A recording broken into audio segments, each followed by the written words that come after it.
Welcome to KGXT, Gen X Talks podcast, live from Central California. Making plans with the boys. I'm gonna hit the town. Yeah, I'm gonna make some noise. I'll push past the pain and my wounded pride. I'm gonna live it up. Yeah, stay out all night. But sure, I've had some better times. And I can't count all the tears I cried. And maybe down my last time. Yeah, but the blues to me just fine. Need to get done. Do you ever wonder what a Gen X thinks? Welcome to the Gen X Talks podcast. I've been here many times before. It's been about 3 years since I've had like a full episode where like I'm actually supposed to be on there and not just filling in for mom when she's sick and whatnot. We have a very special episode today because I'm bringing on a guest. Because as you know, I'm the host of this podcast. You've been here before. So bringing on a special guest. You guys may not have heard of him. His name is Gen X Dad. Welcome to the show. Hola, ¿qué pasa? ¿Dónde está, amigo? My producer said you spoke English. Yeah. So this is kind of weird. Usually I'm sitting here doing this with your mother.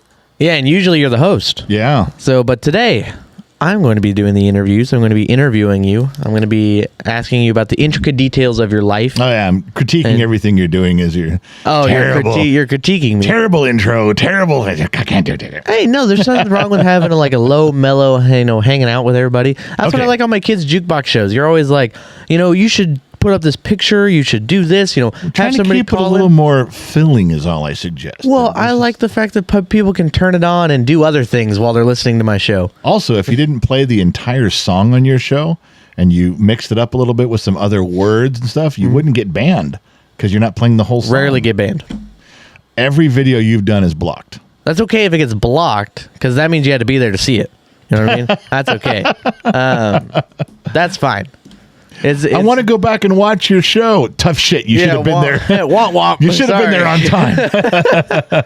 You missed my kids' jukebox show. You're not seeing it again, damn it. Yeah, well, luckily there's one every day of January. Okay, so I want to get right into this, you know what I mean, with a hard-hitting question, breaks the ice, because, we don't hang out a lot. We haven't talked much, so I want to break the ice here. Starburst. You like Starburst, right? No. You don't like Starburst? I hate Starburst. Okay, this is going to be even more interesting.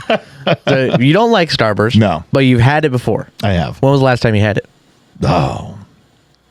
25, 30 years ago. Okay. But you know Starburst. Sure, yeah. Okay. Yellow, red, orange, and pink, the original colors. Right. Rank them. I Rank them 1 through 4. You have to. They all are horrible equally. They all tie for What? They all tie for last place. I don't like. I don't Personally, I don't like them. Orange, hot take. Red, pink, yellow. Hot take. Everybody says pink is the best. But I didn't know you didn't like Starburst. There's no way. I do not like Starburst. With a guy as big of a sweet tooth as you.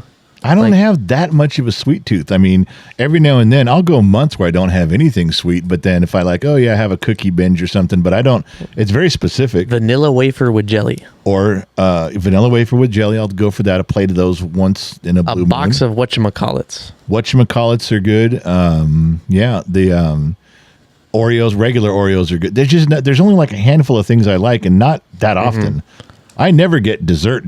Like when we're out for the restaurant, everybody orders dessert, but me, I just don't do it. Not a big sweet tooth guy, and certainly not Starburst. Yeah, I'm surprised you don't like Starburst. I'm going to tell you something else that'll make you change your last name and disown me. Hit me. I don't like Skittles. Dude, what? I don't like. How do you not like Skittles? I don't. This is insane. I didn't like That's Skittles. actually crazy. Yeah. No Starburst, no Skittles. Right.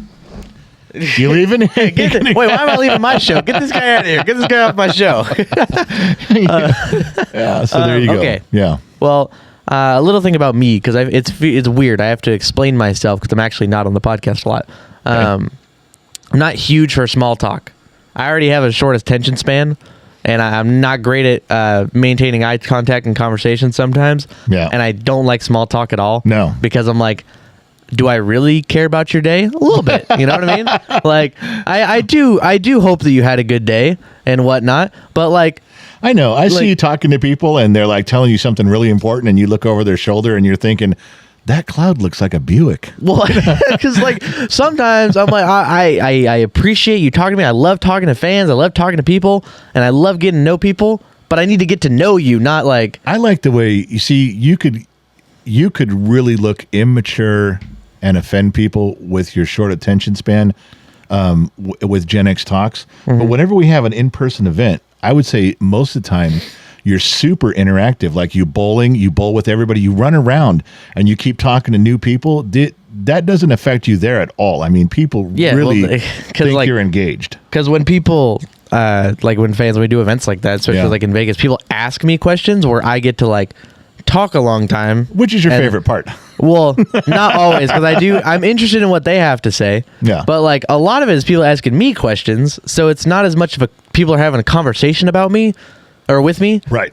It's more of a conversation about me that they're having. Well, I'm just saying that it's just like you are correct in how you're describing yourself, but I've never seen you be that way around fans in those situations. You really do very well. My brother just wants to have a conversation. That's what I'm saying. Like, sorry, it's your interview. What else you got? The reason I brought that up is because I want to get into kind of a deeper hit that I've always wanted to ask that I know you can. I want a long answer for this one. All right. I want you to really explain. I'll try. And I want to know what your biggest regret is in life.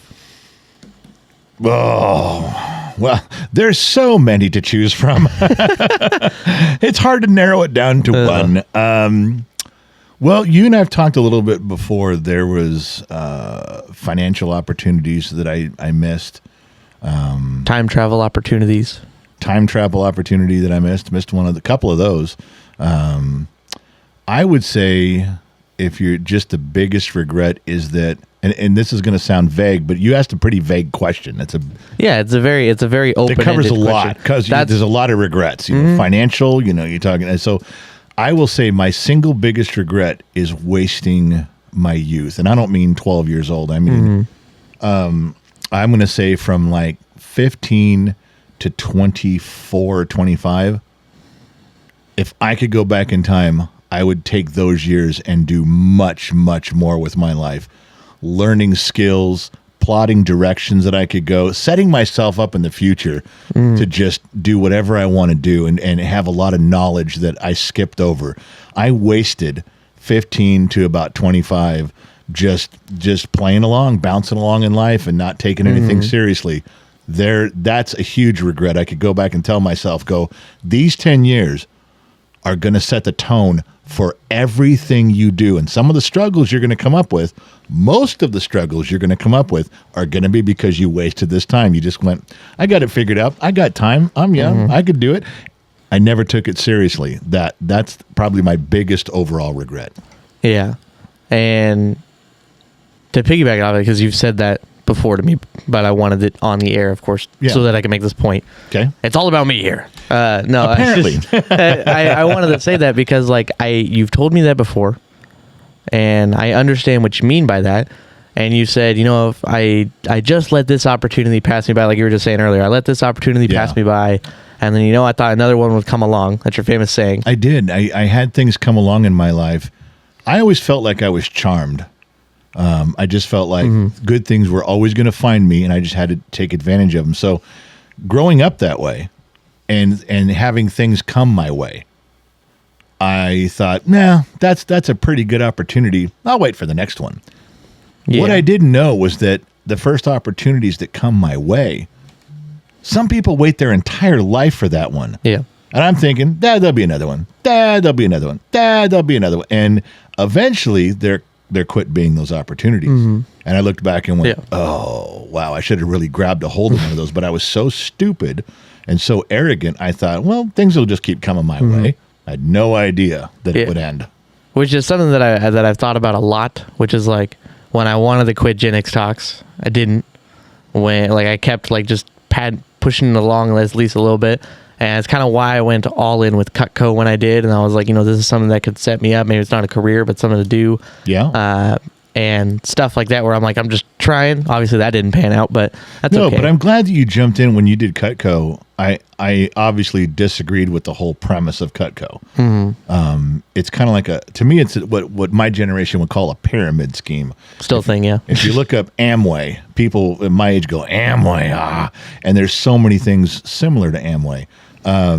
But They call it multi-level marketing now. Correct, yeah. But I'm really glad you jumped in and tried as hard as you did. Yeah. And you were very successful in the beginning. Like when you put your whole heart into it, you did well. Yeah, I was like, it was a lot of fun. It taught me a lot. Yeah. You know, just about like time management, like being your own boss. That's really what it is, because you're a 1099. You're going. Yeah. You know what I mean? You find your own business. You make it yourself. They don't give you leads until you're like way down the road. Until you don't need them anymore. You got your own. You got your own leads. Exactly. They don't give you leads of people who already own Cutco and stuff until you've left and they need you back. Right.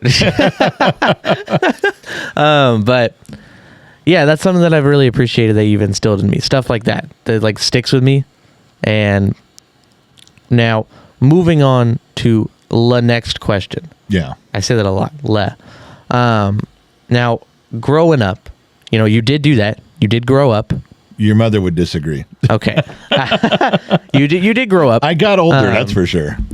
You would say, I grew up in sunny Southern California. Sunny Southern California. Yeah, Los Angeles County. in the San Fernando Valley in Latuna Canyon. San Fernando Valley. Yeah, that's now growing up, everybody has idols. Yeah. Not saying you're my idol. You're like some guy that sticks around a while. I'm joking. I'm on the list somewhere, probably. You're up there, you know, in the Starburst ranking. You're in there. But I'm not the orange one. I don't really know who I look up to the most, but I definitely look up to a lot of people. Yeah. Now, growing up, who did you look up to and who inspired you the most?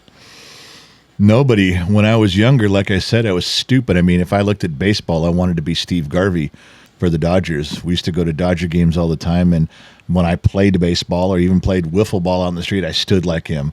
I stood like first base. I batted like him. You know, I wanted to have the same sunglasses as him. You know, there I'm out there as I'm 10 years old and I want to wear Aqua Velva shaving cologne because that's what he wore. He was an Aqua Velva man. It was a commercial from the 70s. Anyway, so okay. I had people. Then you had heroes that you watched on TV. You wanted to be. There was a time I wanted to be a CHP officer because of Ponch and John and Chips. You know, you look at the A team, and I wanted to be Murdoch. I wanted to be the crazy guy in the A team. We used to walk around junior high, Madison Junior High. I could recite every episode of the A team, everybody's lines. I don't know why, I just could, and I did. But as I got older, I realized that someone that I found myself looking up to was my grandfather, because he was quiet most of his life, and which added more weight when he did speak, because it was usually something very important. And there was two things that when he passed away, and of course the whole family was in mourning, and I remember talking to my grandmother, and I said two things to her. I said, I remember the very first piece of advice he ever gave me. And it was a room full of people, so it made everybody laugh. But it's a true story. The first piece of advice my grandfather ever gave me, he pulled me aside. I think I was 7, and he goes, "Listen, I'm going to tell you something. You take this to heart." And I'm 7 years old, going, "Okay, what are you talking about?" Now, my grandmother used to have sewing clubs. She was part of a sewing club and a badminton club and something else. And they would go to different houses. You know, every Tuesday they'd go to sewing at this woman's house and then that woman's house. And all 13 or 14 women, they would just trade houses and they'd have lunch and do their sewing thing.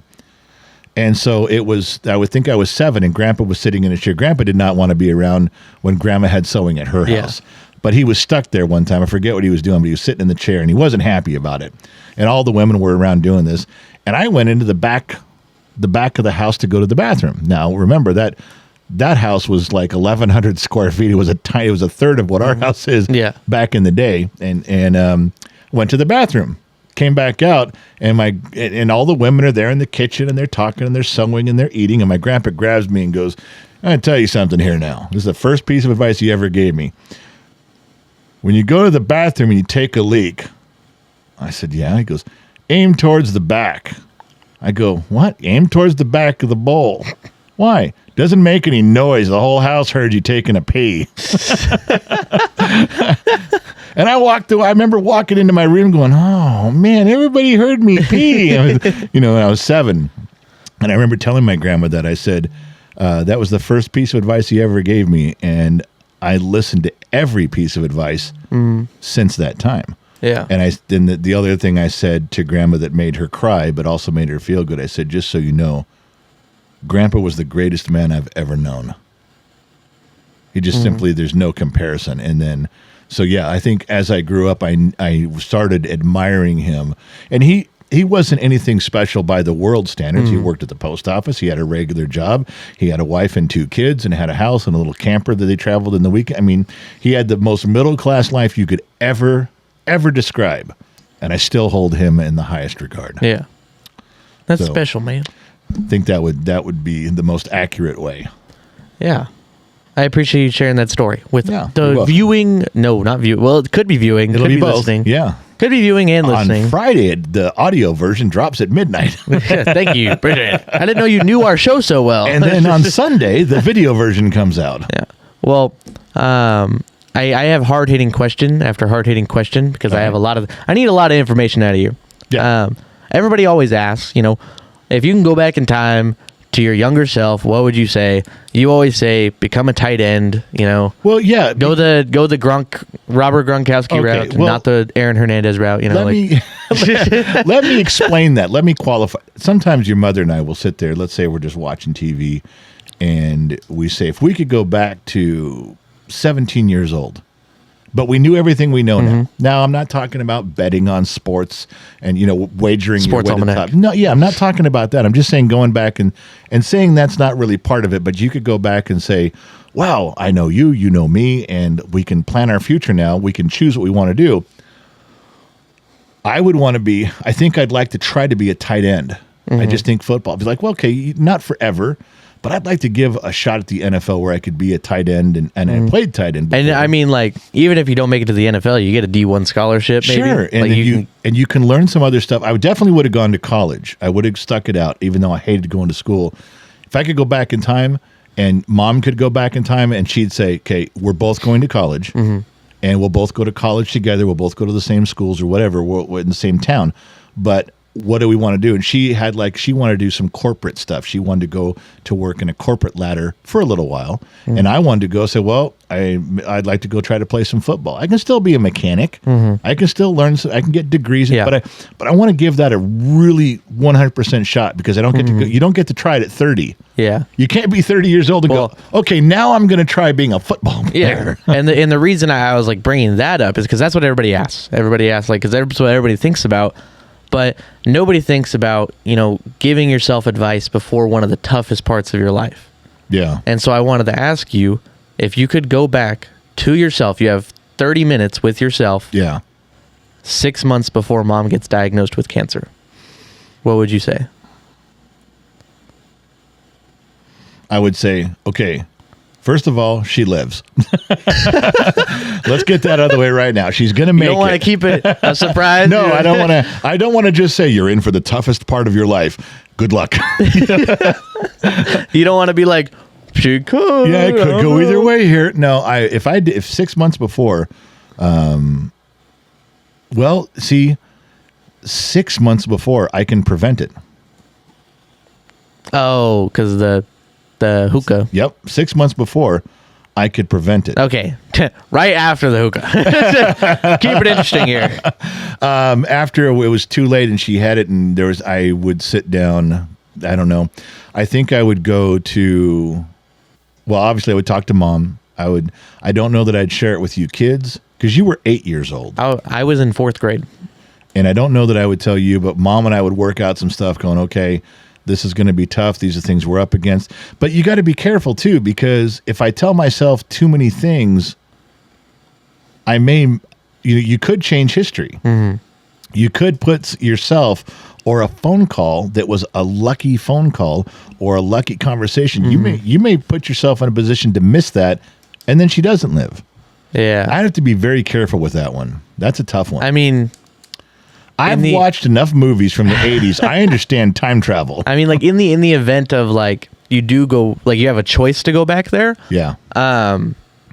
In your mind, wouldn't an option just to be not to because she lived? I wouldn't go back. If someone said right now you can go back to right before her cancer, but she's still going to get it. Now, you give me the chance to go back and fix it where she doesn't get it, I'm all over that. But if you say no, she's going to get it anyway, I would not go back because I'd be afraid of messing up any part of the process that was allowed her such to live. a like fine line that was it an had to go. incredible comedy of errors. It was an incredible prayer chain. It was an incredible stroke of luck where certain things happened at certain times. No, I couldn't replicate it, so I'd have to leave it alone. I wouldn't go back. Yeah. I think of the fact of like if you could prevent it, how different would everything be? Because to be honest, I don't remember anything of fourth grade. Like any time, any part of that whole thing, like I don't like. Your brain shut it out completely. Yeah, it was gone. All I remember was lifeboating. Yeah, you would. Because we kept doing that afterward. Yeah, well, then what he's talking about, audience, ladies and gentlemen of the jury, I submit to you is that he was about 8 years old, and he, it was when my wife was away having cancer.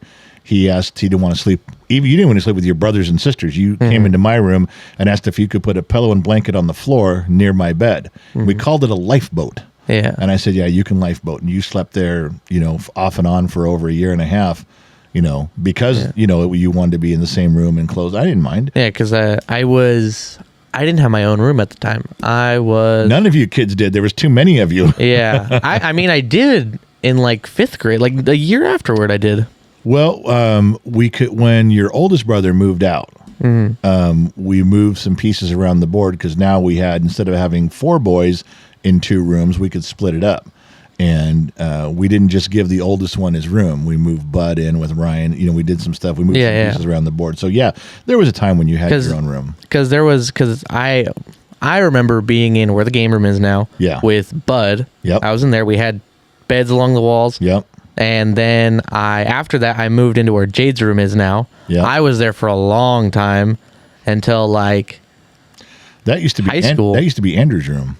Yeah, she was telling me. Because even after you moved out, before Jade went back in there, 15 years later, there was still some of his stuff on the wall. Yeah. Well, what's something, like, keep it on the topic of like old days like that, you go in a little bit before that, maybe around like 2011, 2012 time, maybe when we first moved into this house. What do you miss about those days?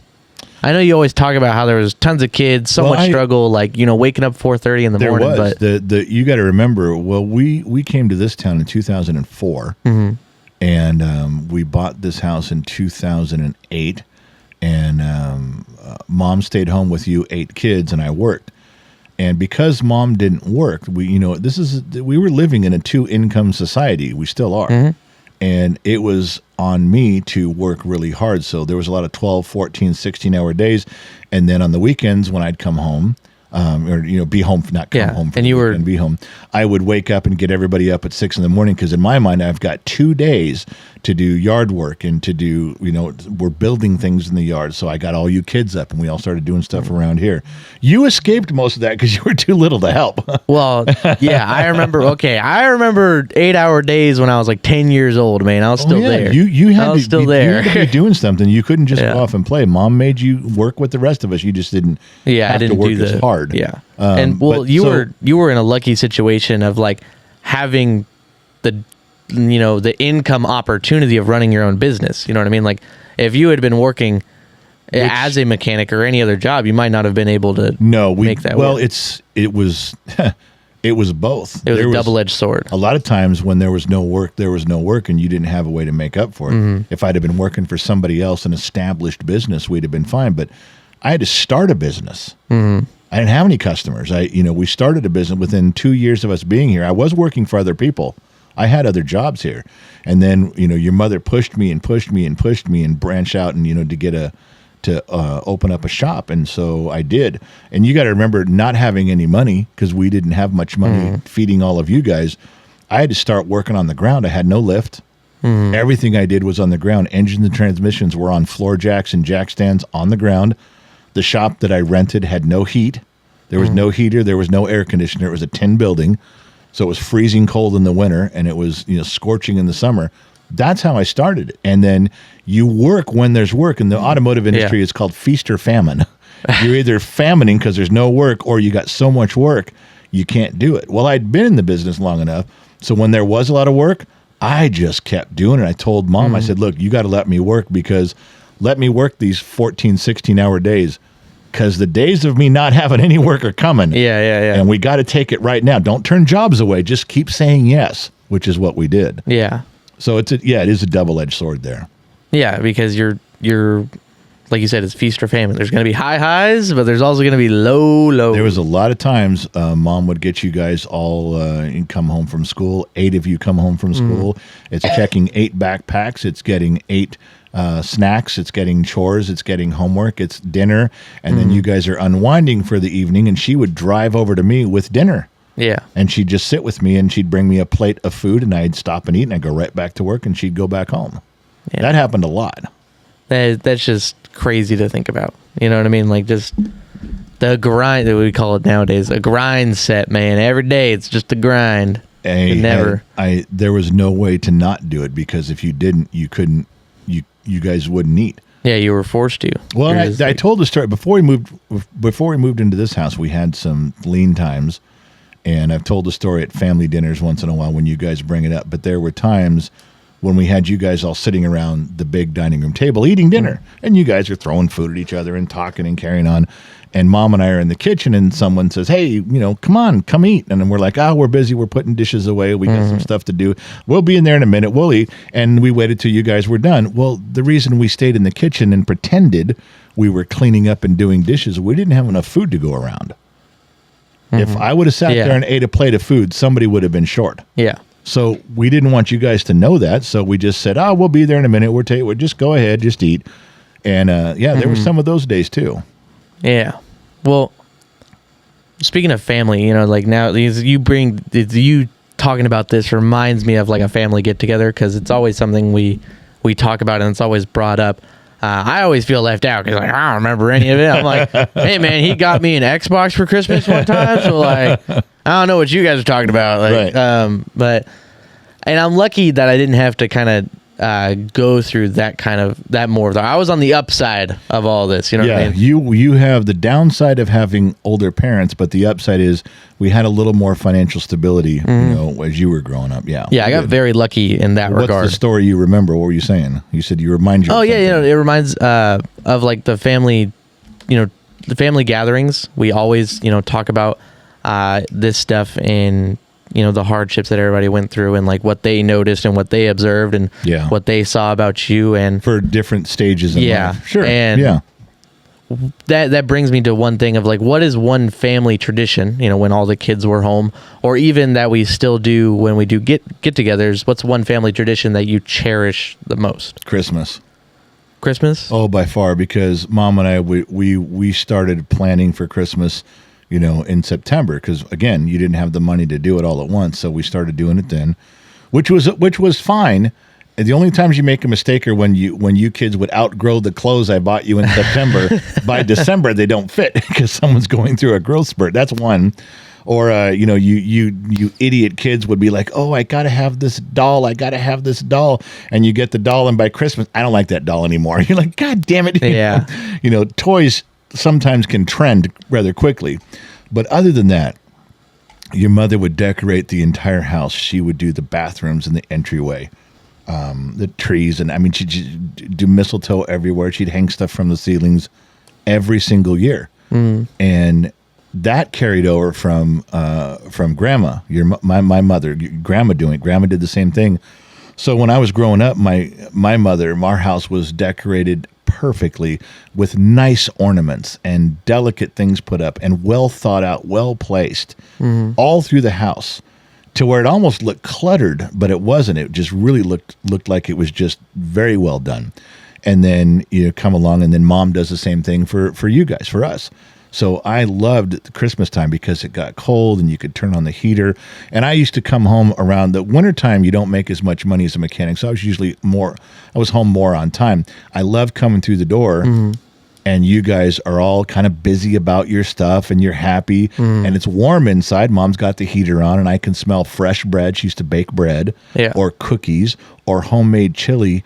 And some of the best times we ever had, or I ever had, was coming home around the holidays from Thanksgiving till Christmas, house completely decorated, warm, kids behaving, the house smells good, and then we'd watch a family. Remember, we used to watch family movie night. Yeah, Friday you'd order night, a pizza or order make a frozen pizza. Yeah. We'd get some pizzas and some popcorn and some drinks, and we'd all watch a movie together as a family. I had that green, the green cushion with like the little arms on it, remember? And I'd lay on it. Yeah, you'd sit up against that with the little pillow with the arms on it. Yeah. This guy would always just accuse me of falling asleep with every movie we'd watch. I'd fall asleep 1 out of every 10. You fall asleep all the time. This guy, and I'm laying down, just watching the movie, having a good time. We're watching like The Princess Bride or Count of Monte Cristo, and 12-year-old me's like, "What? Yeah, and I'd say, what just happened? I don't know, because I'm lost in the movie. I'm 12 years old. I'm 12. I don't understand.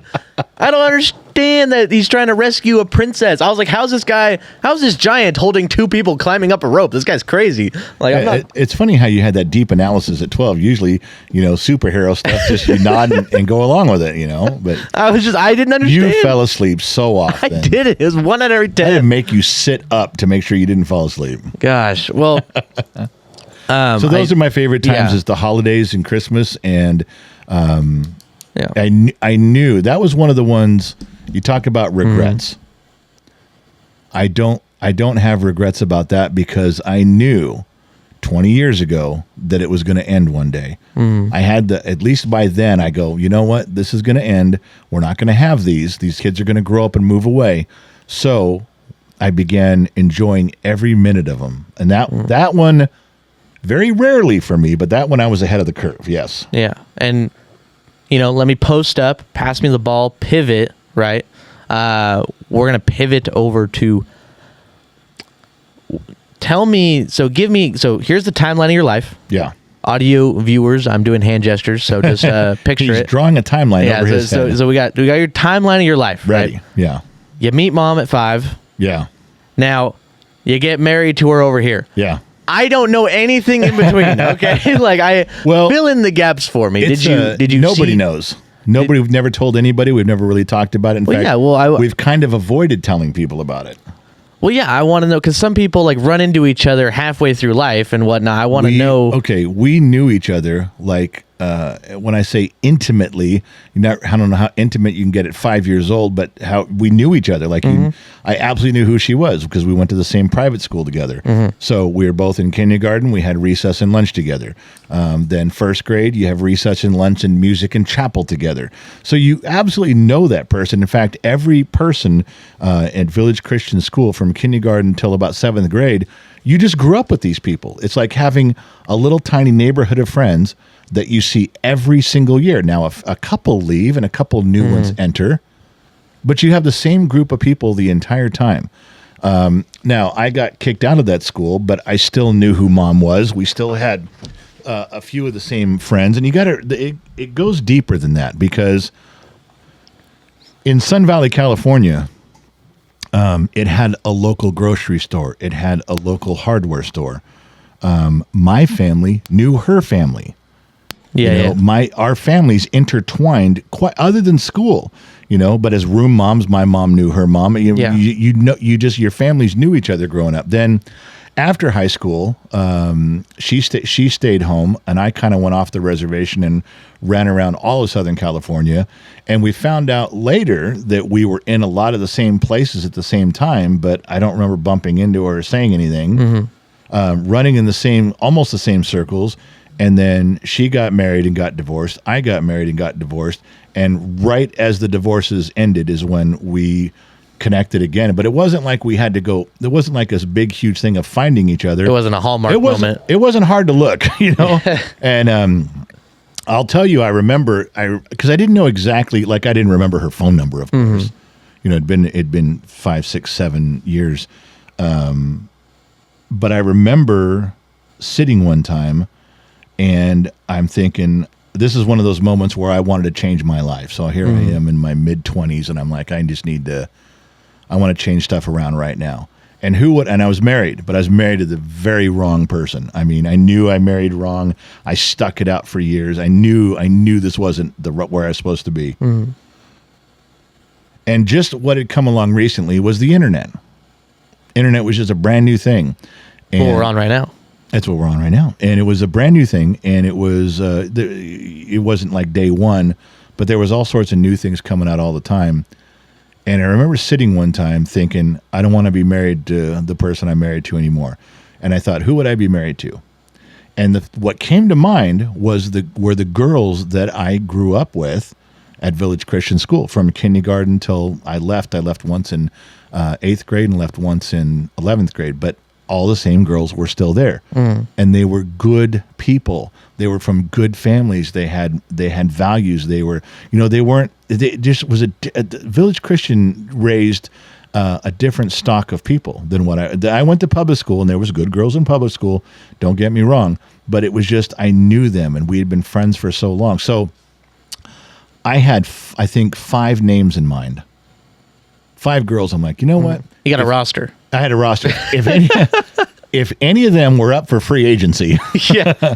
I got my free agents list, our target list here. That's right. I thought, I seriously sat down and thought, I wonder where these girls are. And I think I had 5 names. And a site had just come on recently called classmates.com. Sweet. And I logged into it and I went to our old high school and I said, and it really worked differently back then. Now now I haven't been on it in years, but it worked like an open chat forum back then. And so I typed in, I said, hey, and if you went into Village Christian School, late 80s, graduation, and all the people that were beginning to join, now there's probably 4 million. Back then there was probably 4,000, on that site. And I typed in the 5 girls' names and said, so if anybody knows what's going on with any of these girls, I'd like to figure it out. And hey, it's me. That is crazy. And I wrote my name. That is crazy. So one of the girls was Sharon. I won't say her last name. And she was in Idaho. I think she was in Idaho or going to Idaho. She was married. And she read it. And of course, she knew who I was. I knew who she was. And she knew all the other girls. So I think she knew that 3 of the girls were married. Yeah. But 2 of them weren't. And she called up mom and go, hey, do you remember this guy from school? And she goes, yeah, why? He's looking for you. And she goes, for what? She goes, I don't know. He listed all of our names. That is so crazy. This had happened. And all I said was, does anybody know where these girls are? What are they doing? It's all I said. The internet is such a different place nowadays. If you said that nowadays, people are like, dude, you're weird. Like that is. And I put it out there, and one of the girls replied to me, and we caught up. She says, what are you doing? Where do you live? And we have a position opening up here soon. I have a position available soon. And we talked for a long time, and she goes, by the way, I passed along to, because the other girls weren't on that site. Yeah. But she had their numbers. They had remained friends all those years. She goes, I just called them. And I said, oh, that's cool. I said, what's everybody doing? And she's like, well, this girl got remarried, or she's married, or she's not. And then there was 2 that were just divorced, like are going through a divorce. And I said, oh, well, I don't want to interfere if that, I'm not going to make that You're worse. not poaching. No. And I didn't want to, if there was something that was fixable, I wasn't going to go in there and, I said, well, you're not a homewrecker. Well, plus I was married too. And I said, this girl, Sharon, that I was talking to, and she was, from our school, I told her, I said, I know I'm married, but I hate my life. And I wish I would have just stuck with you guys. And, and she told me at the time, she goes, I didn't marry someone from our group either.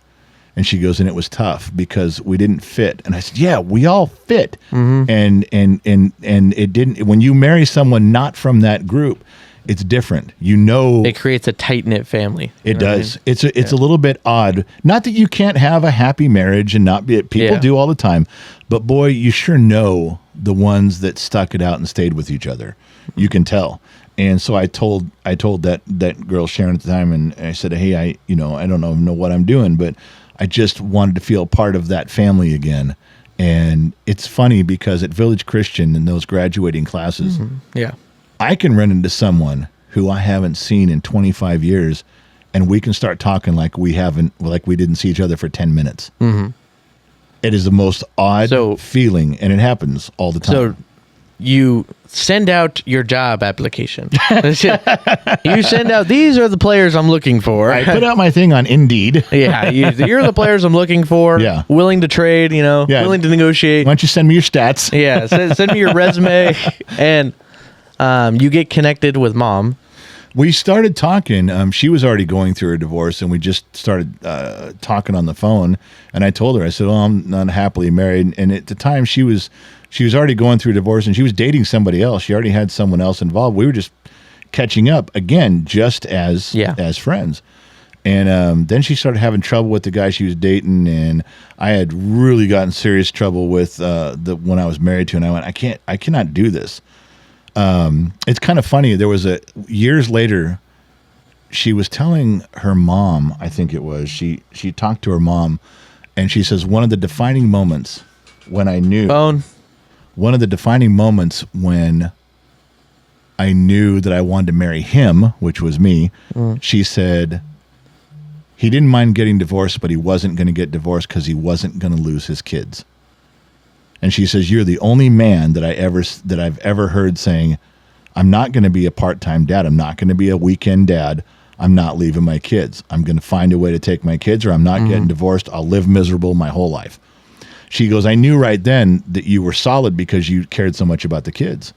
And then it didn't work out. I did get divorced. I did keep the kids, which is there was a pivotal moment there where I could have been stuck in Oregon, because I was in Oregon and mom was in Southern California. We didn't see each other. It was long distance. We couldn't even see each other. Just phone calls 1,000 miles away for a year and a half. I mean, we never saw each other. I could have been in Oregon another 2 years, because in Oregon, it takes about 2 to 2.5 years to get divorced, even if you're quick. And I got mine done in 6 months. Jeez. Cut and dry case there. It was a miracle, and I'll tell you why. My ex-wife had taken off, and she took one of my kids. I had foster kids I was raising at the time for after that too, and I had the kids, my kids, and she had taken one of them who she thought was my favorite and driven off. Going to go live with her mother. Going to go live with her relatives in California. She took off. And no one could find her. They couldn't find her to serve her any kind of papers or anything like that. And this is going to sound silly, but she called me from a hotel in Redding. Okay. And she yelled at me she's always yelling, always fighting with me over the phone. And some phones in hotels, when you're on hold, they play the local radio station. Yeah. There's just, some hotels are set up that way. If the hotel has call waiting and you're in a hotel room and you say, let me click over, I need to get this call, another call. And I didn't even know hotels had call waiting, but back then this one did. If you clicked over, you would talk to the other person. She would have talked to the other person, and I would have been on hold listening to the radio station. Mm-hmm. No call came in. She got done yelling at me and she slammed the phone down. But she slammed the phone down in the hotel room, and the phone fell off the hook. Oh. She reached down and picked it up and hung it up. No big deal. But when she slammed down the phone, she hit the little receiver button, the little thing on top. Yeah. It flipped me over to call waiting and put me on hold. The phone fell down on the floor, and she picked it up and hung it up. Like she was trying to make another call. Yeah, it didn't know. The phone thought she tapped the receiver deal so that it would switch lines. Yeah. All she did was slam it down. The receiver fell. She picked it up. She put it back on the phone. I was on hold for half a second.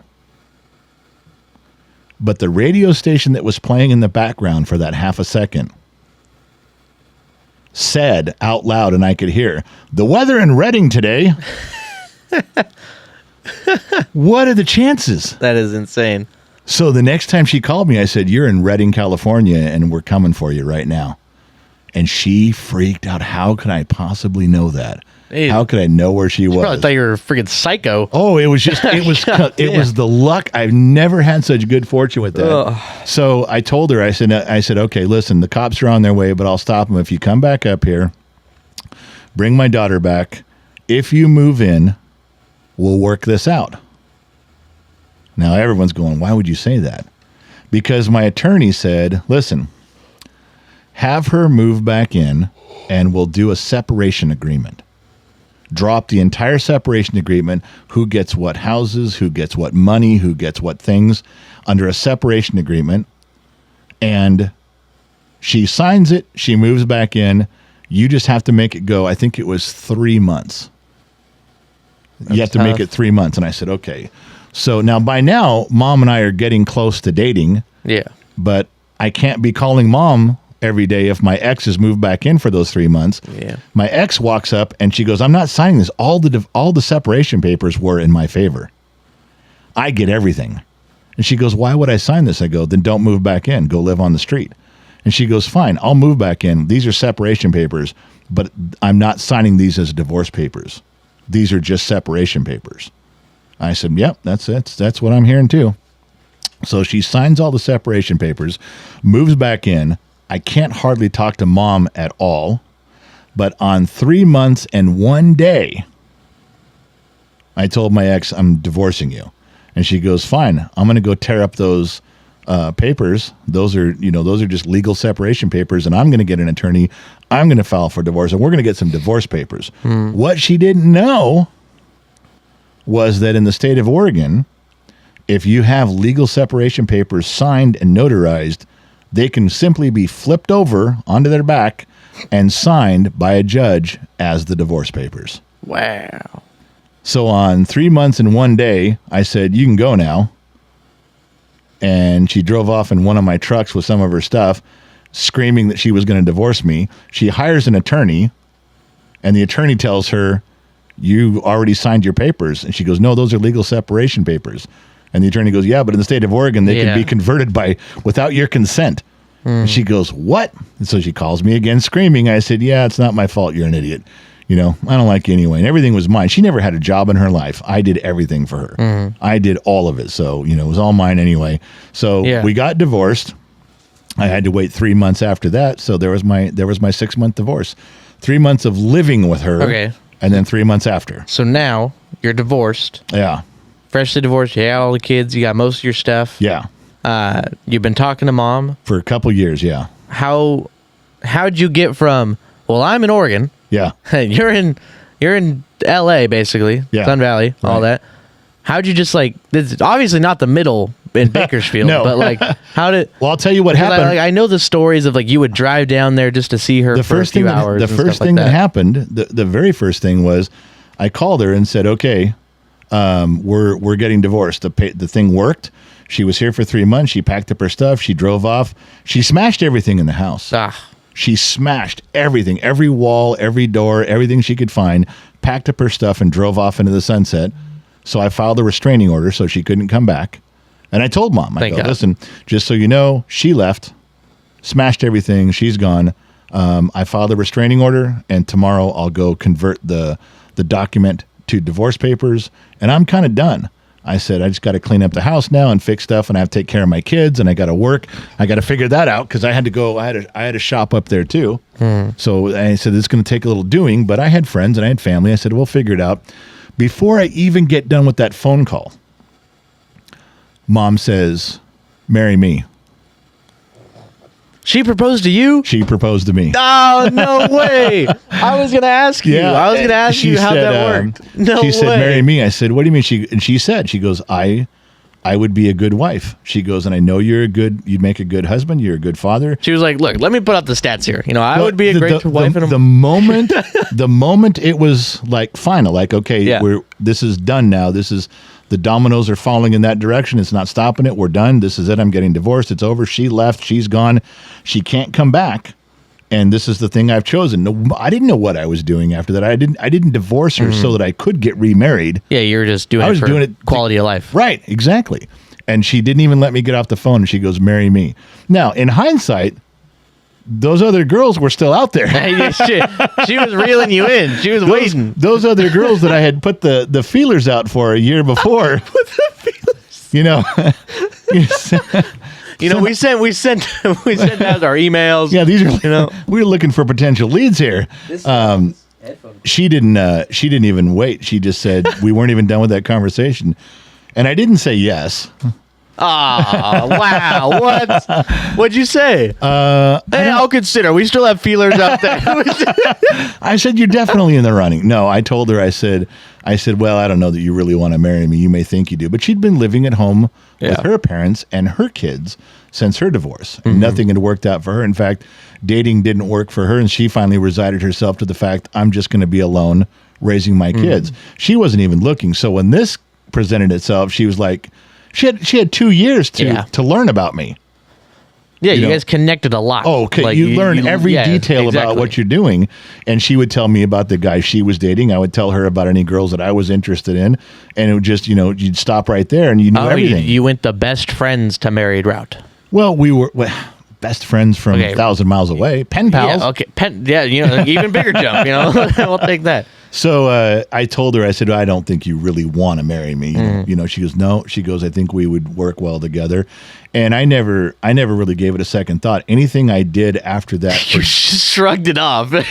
No, I never gave it a second thought of anybody else. Anytime that I had. I thought it was like, I'm not going to think about that anymore. No, I never gave it a second thought to not be with her. In other words, after that conversation, my main focus was the kids and finishing the divorce, but any free time that I had was like, I wonder if I can go do this with mom. I wonder if I can communicate with her. I wonder if I could get her up here. I could go down there.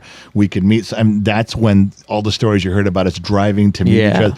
It started then, after it was all settled. And then you agreed to move. Yeah. Well, yeah. Once the divorce was final, I could move wherever I wanted. I could move out of state. There was nothing on that that I couldn't. Plus, my ex lived in California anyway, so technically she shouldn't have moved. So I did do that, and then I did eventually propose to mom, but she proposed first. Yep, she did. And then you said, maybe later. Well, not exactly. I just said I don't think you really want to marry me. I wrote something down when you first started talking because it reminded me of a story. Yeah. Because you were like, you know each other as much as you can, and like when you're 5 years old. Right. I remember. So Gen X mom used to teach at the garden, right? Yes. So my elementary school had a garden/kitchen across the street, edible schoolyard as they call it. Yeah. And we'd go over there once a week. We'd learn how to cook, and my mom was a teacher when I was in 6th grade. They taught you from how to plant, cultivate, harvest, and then prepare food. Yeah. They taught you all of it. Horticulture too. Yeah. Yeah, we literally grew we prepared food that we grew. Right. And every year. Yeah, every year. And my mom was one of the lead kitchen teacher there. So, and they had 3 separate tables that they would split the class into, one teacher, one teacher, one teacher. And I got put into my mom's, which was, awesome. Yeah. But since I'd go there early every morning because she'd obviously get there before school started, and I'd hang out there. So I knew all the kitchen teachers really well. So I would just go to the other tables anyway because I'm not gonna sit there. I'm with my mom all day after school. Come on, what 6th grader wants to be there with their mom? I love my mom. Yeah. I did then. Yeah, but you don't want your mom in your school life. The first week that we're in the kitchen and I'm at my mom's table, I'm like, I'll give it a shot. Whatever. I love my mom. Will be there. She tells everybody about how she met you when she was 5 years old in elementary school, and is like, and I married him now. So the people you're sitting with right now. So look around. I was like, oh my God. I was sitting there like so embarrassed in 6th grade. I was like, Jesus Christ. Oh, yeah. Sorry, I just had to say that. That's typical mom, though. She does. There's been a few of those recently. Yeah. Don't talk about them right now. Don't bring those up. Man, that is crazy that she proposed to you. I didn't even think about that. I don't know how many times I've ever told that story. Maybe 3 times in my entire life.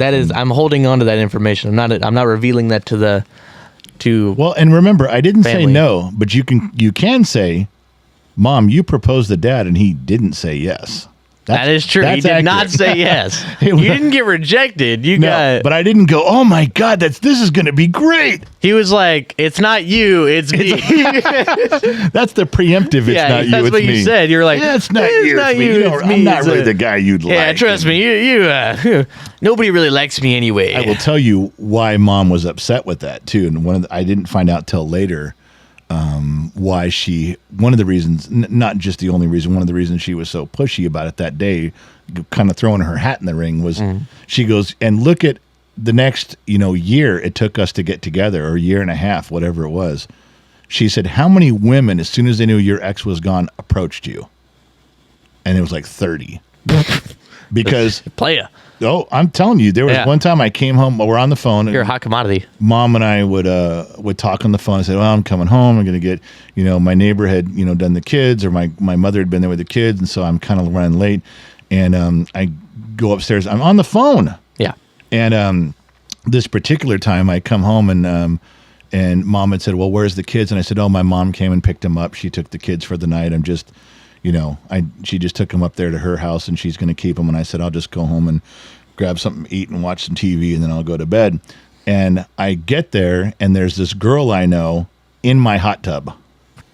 When I got there, I'm on the phone with Mom, and I'm like, Dude.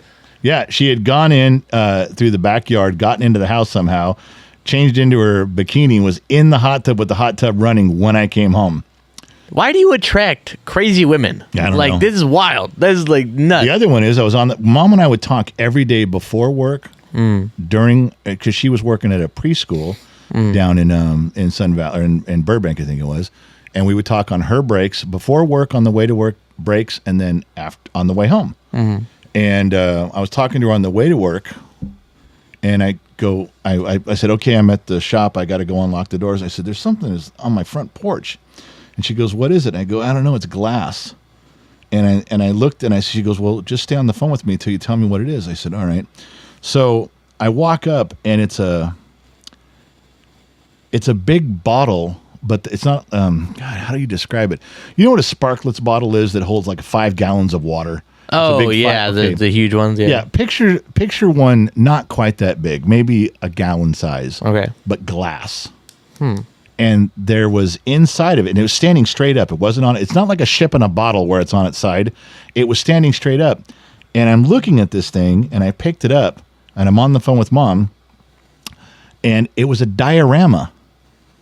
Someone had poured sand in the bottom of this thing, and they had put in through there a little hut and a little palm tree and a little blue gel or something for water. They'd built this diorama inside. I mean, this took some time. Yeah. And I'm looking at this going, what is this? It of?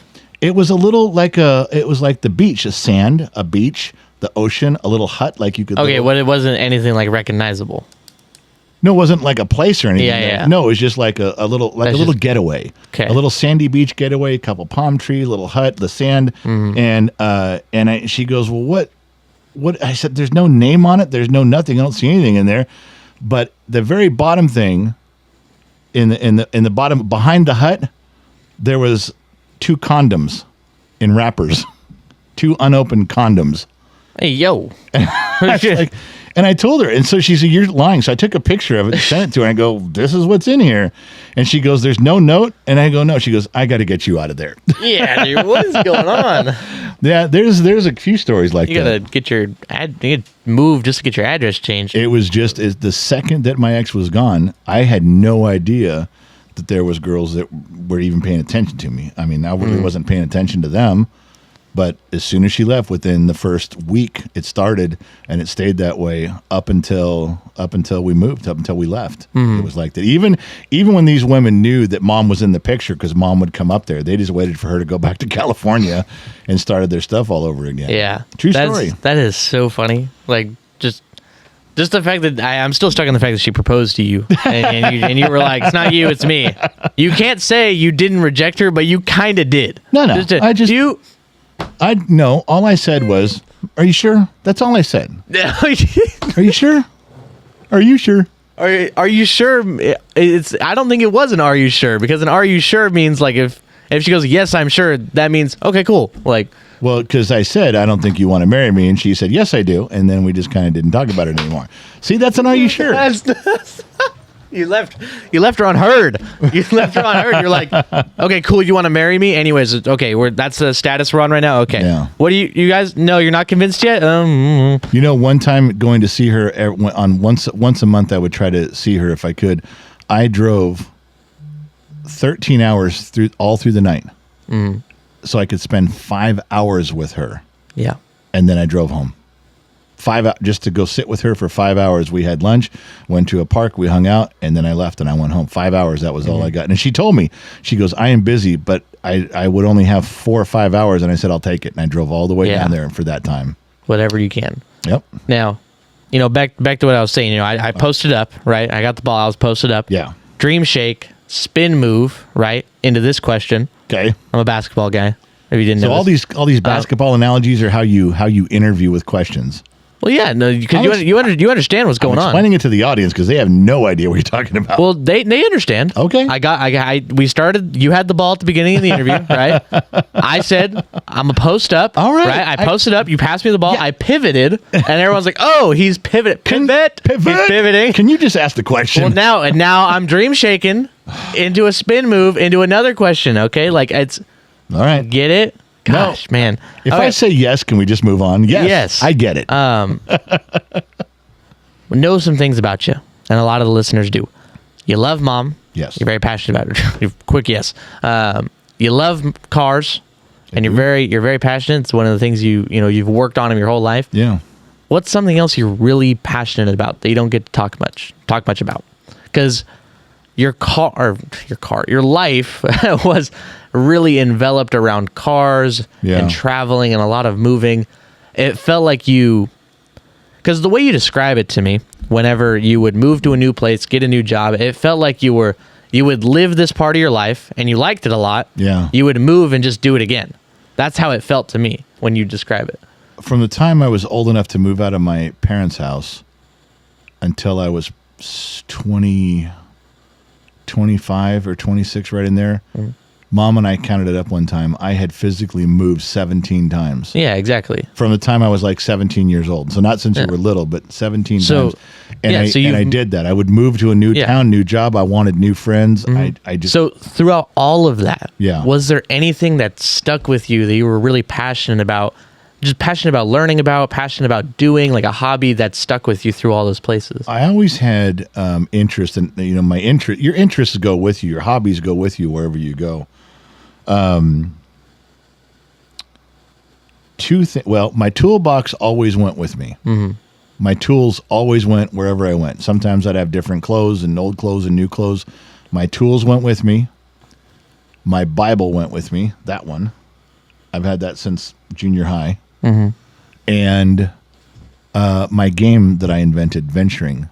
Yeah. Everything I've never been asked this question before, so I have to think about it, but the only thing in my life that has survived every move, every change, and all the stuff has been that Bible, that box that my game is in, and my tools. And my tools have grown, but I mean, that's the constants. Everywhere I went, you hobbies and things. I didn't collect stamps, so can't say, well, I collected stamps the whole time, and I still have my stamp collection. I don't have anything like that.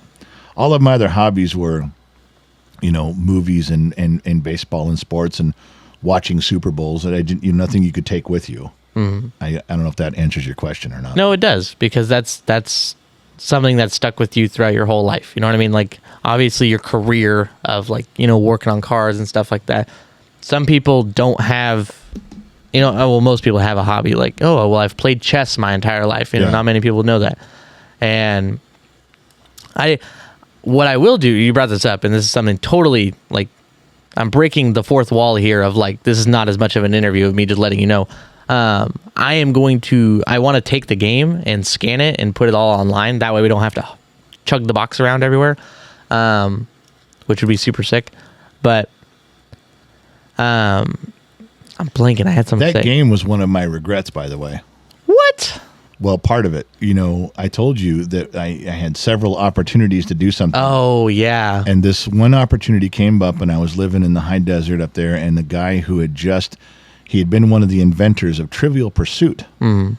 And he had heard about my game from somebody, which is a role-playing game that... It's like Dungeons and Dragons. I invented it because it was exactly like Dungeons and Dragons and how it was played. Yeah. But it didn't have all the mysticism and magic stuff. And not turn-based. Spells. Right. And so it was a different, we'll get into that some other day. But anyway, so this guy wanted to come out and see the game. And so I brought some of the best players out. We played for like 7 hours straight. And the guy says, I've been watching you guys play this for 7 hours. I didn't even want to stop and go to the bathroom. He goes, I was just hanging on the edge of my seat like a movie. He goes, this is great. And he offered me $50,000 for it. And I was 20, 19 or 20. And I probably should have taken it, but maybe I would have just blown the money. I don't know. Yeah, you But never know. I told him, why don't you produce it and just give me $1 for every one that sells? Because I believe it'll sell 1 million copies. Yeah. So just give me $1. I'll take $1. If you don't sell any, then he goes, well, I want to buy it, and I don't know what I'm going to do with it. I may sit on it for years. Because he was thinking computer games. He was thinking That- Nintendo was, as you know, he was thinking that it was going to go down that road, which would have been very difficult back Yeah, then. back then. Nowadays, it'd be a lot easier to do that. Yeah. But So you can't beat like the in person. So I told him no. And I, at 19 years old or whatever I was, I passed on $50,000 and kept my game. I don't know. I probably would have Golden just blown ticket the moment. money. Yeah, it was one of those things that could have changed what I was doing. And I thought, in typical fashion, something else will come along. Well, I don't even know when we started. Doesn't matter. Yeah. Well, but it feels like we haven't even been going for that long. No. Just it's been fun, and I'm almost at the basket now. You know what I mean? Well, I'm ready. I dream shake. I'm going up for the shot here. What was one of the hardest choices you have ever had to make, where it was a lose-lose situation, no matter which way you slice it, and you had to choose which way or the other? This would have been something to give me a heads up about a lose-lose situation. Well, I don't want to give you a heads up because I don't want you to think. I don't know. of, I'm trying to think if there's... Well, even if it wasn't just a lose-lose, like what's one of the hardest? I'm more choices? like Captain Kirk. There is no Kobayashi Maru. There is no unwinnable situation. Oh my goodness. You want to hold on that while I ask you another question? Yeah. Okay. Let me look through my book of truths. Because- you have the book of lies. Yeah. I have the book of truths. There's a bunch of decisions. I thought you were going to ask me where you knew, no matter how hard it was, the right thing to do. And that, like, the one that came to my mind while you were asking it, but you didn't go there, was Mom, when they told me to let her die. And I was like, I'm never going to say yes to that no matter what. Yeah. But then you curveball me. Yeah. Oh, I had a question I should have wrote this down. I had a question that was like bouncing off of your ex-wife. So instead of going up, we're backing up to we're Okay. back in the post. So you dribbled up, you faked it, and you shot and the now ball. we're back in the post You shot again. the ball back out to the Yeah, three-point line. Okay. Why did you marry that? What's her name? Not telling you. Okay. Okay. Miss Crazy Lady. Why did Yeah. you marry Miss Crazy Lady? Thought I was in love. I would never get married unless I thought I was in love with that person. I thought that this was going to be the right thing to do, and I thought I knew there was problems, but I thought I could fix them, Yeah. and I was going to jump in. I'm not one of those people who goes, I knew I shouldn't have got married. I wasn't in love with that person. I don't know why I did. No, I thought that You know exactly why you did it. I thought I thought I was in love and this is going to be a thing, and it didn't turn out to be anything like I thought it would. But yeah, I did it I was convinced. she was always like that, and then you were just like, I was or did it get progressively worse? I was rescuing her. I have a bad habit of dating girls that need to be rescued. Even mom was divorced and living at home with 3 kids, and she needed to be rescued. That's just how I did things. Yeah. I can see that now looking back. Even with girlfriends, I would pick troubled girlfriends and try to fix them and save them if they've had bad problems in life, and I seem to do that.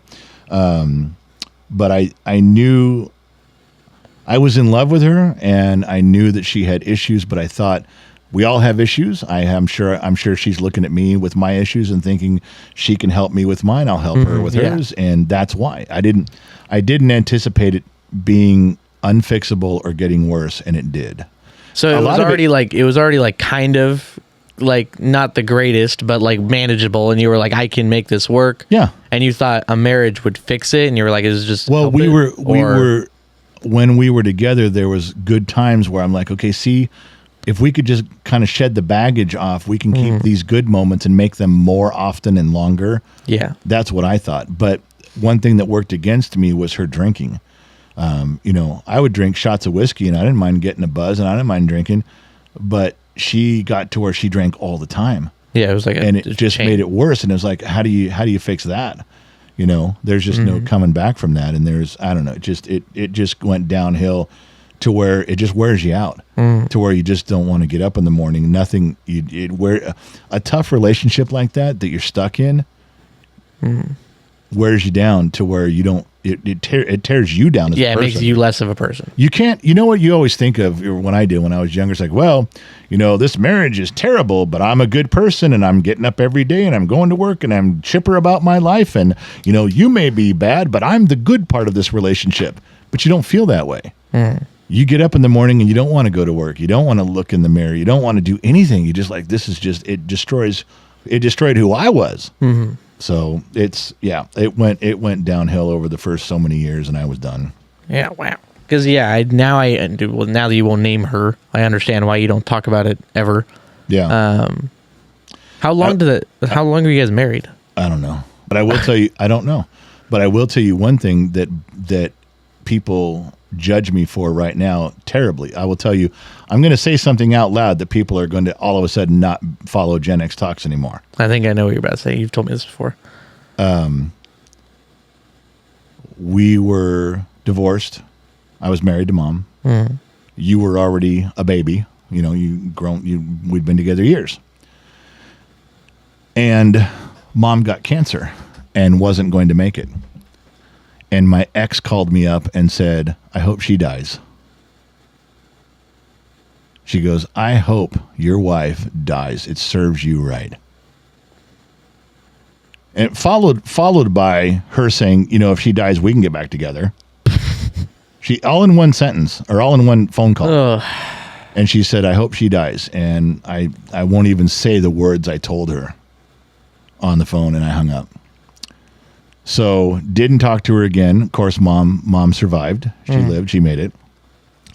And I think it was 2 years after Mom survived, my ex-wife got cancer.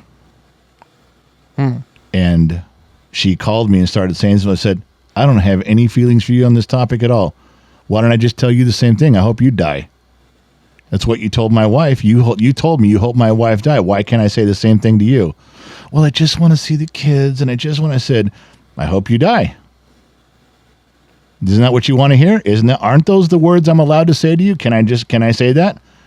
Now you see how it feels when someone's in that situation. And then I called her a bunch of names, but I didn't actually say it to her, but I said it paraphrasing going, you see how that feels? I said, don't call me again. And then she died. I hung up, and then she died like 2 weeks later. And I had no feelings for her. When she told me, I hope your wife dies, she made an enemy for life is how I felt. Yeah. An enemy for life because I had finally found my soulmate. I found my best friend. And then to have her say, you don't get a best friend anymore, I hope your best friend dies, I was losing my mind. And I just hung up. Like I said, didn't talk to her again for 2 years. But yeah, that was the thing where people said, you turned your back on her. You pretty much told her to die. I said, I don't care how you guys take it. I don't care. She did this to me, and the opportunity, how ironic that I was put in the opposite position when she had cancer. Well, you should have been the better person. And well, I'm not. I can see how we kind of differ in this situation. I haven't lived as much life. I haven't had as many girlfriends, but like in the same sense, I don't rescue. I did the exact opposite actually. When I was dating Brooke for like 4 months or something like that. Yeah. It wasn't even that long. We went to prom and like we hung out sometimes. It was mostly like FFA, and she was like dumping like all this stuff, like her dad and all this, and I was like, I was surprisingly mature enough to realize she was just trauma dumping, and like I was like, yeah, this isn't for me. I was like, I told her, I was like, I literally can't help you with this. I was like, I can't. So bye. Like, hey, now listen to me. If you could just be that smart, that clear in some other areas of your life, you'd avoid all the mess. But it's very difficult. I'm glad you saw that, but it's very difficult to actually see that and go, I probably shouldn't do this. That is the problem that everybody faces. Yeah. Is knowing when to punt, and it's tough. Yeah, it's most of the fact because we didn't hang out a lot because she lived like 40 minutes away. Do you out. think if you'd have been closer, you might have been tougher? Oh yeah, I would have been cooked. I'd have been done. It probably would not have been with Adelina, to be honest, because she had liked me for a while. Yeah. And her plan was right before I graduate, she's going to tell me that she liked me, and that means she doesn't have to see me anymore. She just got it out of her system. I'm like, what kind of a plan is that? So as the boat is pulling away from the dock, Yeah. I love you. Yeah. What? Dude, what? But she had liked me throughout the whole time I was dating Brooke, too. And Yeah. even before that. So imagine, like, the guy you like starts dating another girl. Then you find out they broke up. And what was it? I sent her a reel the other day because TikTok was down. Yeah. And the reel was like, what's one small thing that your guy has done that, like, made you super happy? Wait, you sent this to Addie or Brooke? Yeah, to Adelina. Okay. Sent it to Adelina. Right. I was like, what's one small thing I've done that, like, makes you super happy so I can keep doing it, right? And she goes, when you broke up with Brooke. So 3 years ago. Oh my God. But That's yeah, funny. no, if Brooke had lived closer, I'd have been done for because I wasn't like it made it a lot easier for me to just be like step away because I didn't see her that often.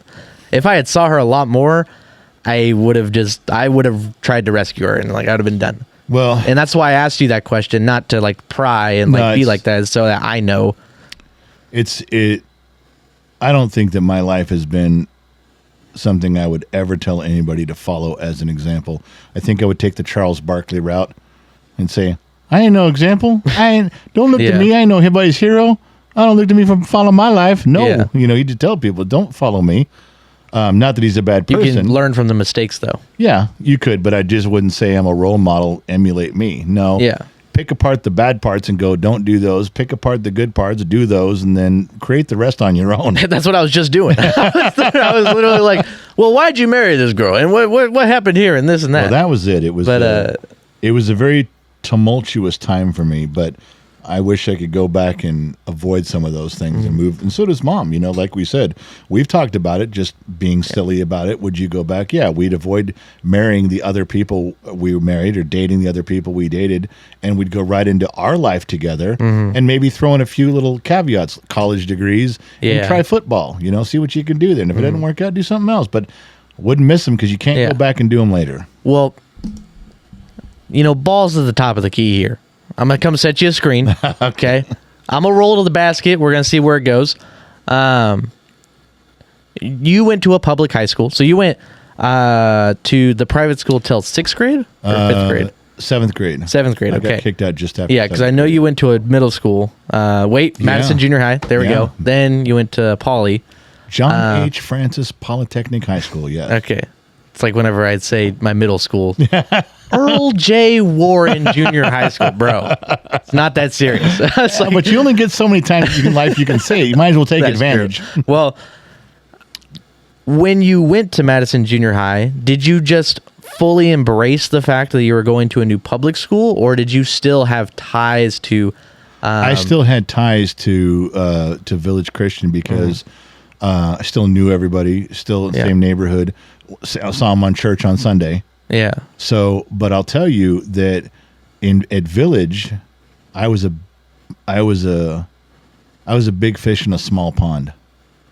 Like I could run almost the fastest. I was the best athlete. Yeah. I was the funniest. I was the strongest of, but I mean, how many kids? There's four or five classrooms of 25 or 30. So, out of a few hundred kids, I was everybody knew who I was. I was the class clown. Everybody wanted to be around me. I mean, I was Mr. Popular. And you leave private school and go to a public school, and it was culture shock. I was nothing.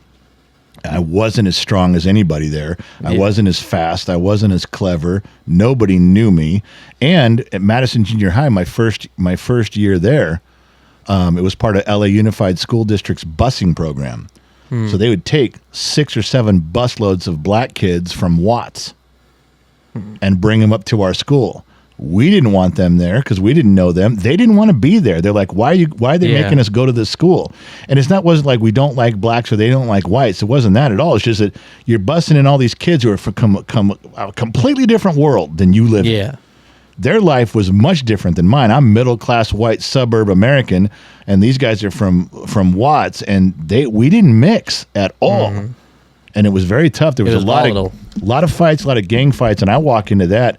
And I'm like, from a Christian private school. Right. Yeah. And here I am, and everybody is cussing like a sailor. And in Village, the girls all wore dresses. Mm. You had to wear a dress. And here they're wearing tight pants with zippers right over their ass. I mean, I'd never seen anything like it. Yeah. And it took me quite a bit to adjust because I was not a hot shot. I went out to play sports on those teams in junior high. They had football and they had baseball. Mm. They had basketball. I was the best basketball player in Village, probably 3 grade levels.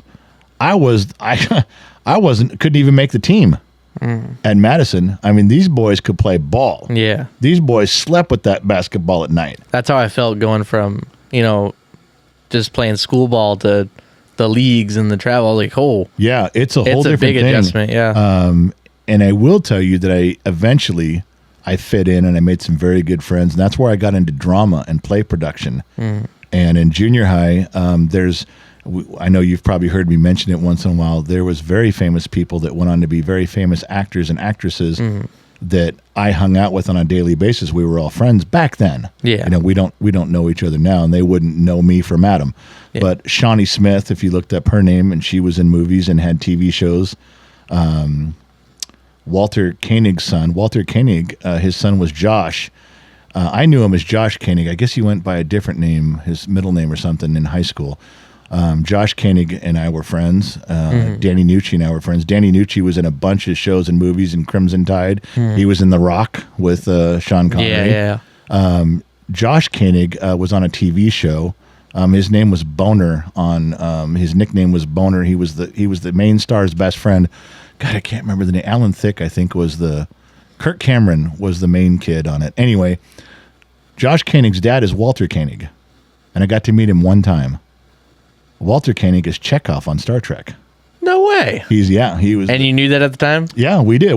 But remember, growing up in LA, it's like, well, you have a famous dad. It's like, yeah, everybody does. I mean, it was so common to be around. Because everybody was there. Everybody was musicians or their dads were in movies or TV. I mean, it was still impressive, very impressive, but you weren't starstruck by it. You weren't like, whoa. No, because we grew up with it. I did get to meet him one time. At a performance that we all did at Madison, and he came to pick up his son with his wife, and I got introduced. And he wouldn't remember that. I was a kid, but I remember meeting him one time, and Josh, and hanging out with Josh. There was a lot of people that we hung out with that went on to be great in movies and stuff.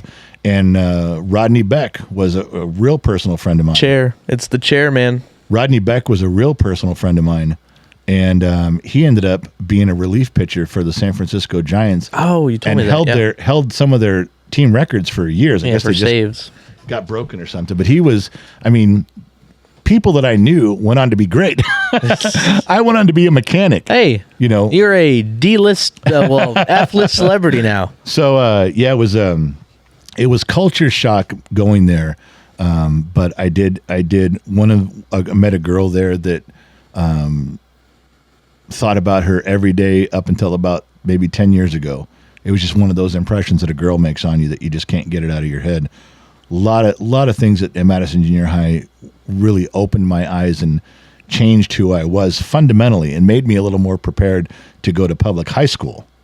I think if I'd have switched from Village Christian to public high school, I wouldn't have made it. That's too hard of a jump. Yeah, and you had a little bit of a you had a year to Madison. And when you go back and you try to tell people at Village, you're living in a bubble, they laugh at you. I could go back to Dr. McDreamy, who was still at Village, or Mom, still at Village, or any number of them, and go, you have no idea what it's like to be out in the real world. They're like, oh, shut up. How different can it be? Well, until you've done it. Yeah. Until you've actually done it, you don't know. And it's very different.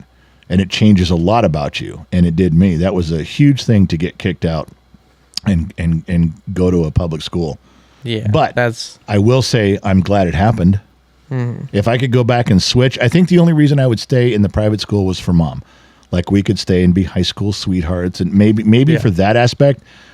But if it wasn't for that, I'd leave. There's no way I would want to be in a private school now that I because know. didn't you take shop classes at Poly? Yeah. Yeah. And Madison. I had 2 years at Madison. There was print shop and metal shop and wood shop. Yeah, there was shop classes. You didn't have See, shop like, classes. see that if you didn't do that, that would have changed your entire life. Well, think about, okay, in a roundabout way, the only reason I'm sitting here with you today, comfortable at a microphone, comfortable doing live streams, comfortable with you filming and stuff, is because a large part of my life got brought up with, the radio, LA radio scene, disc jockeys, and down that. And Yeah. that only happened because when I went to Madison Junior High, they had audiovisual rooms. We had drama. yeah. We had play production.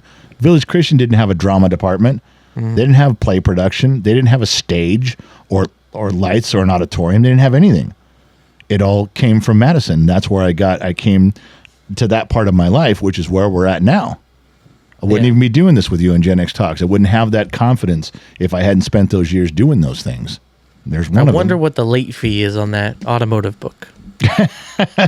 I swear. That We need to take it back just to see. it We goes need- back to Grant High School. That's where I got in trouble with the law, and I had to spend a summer.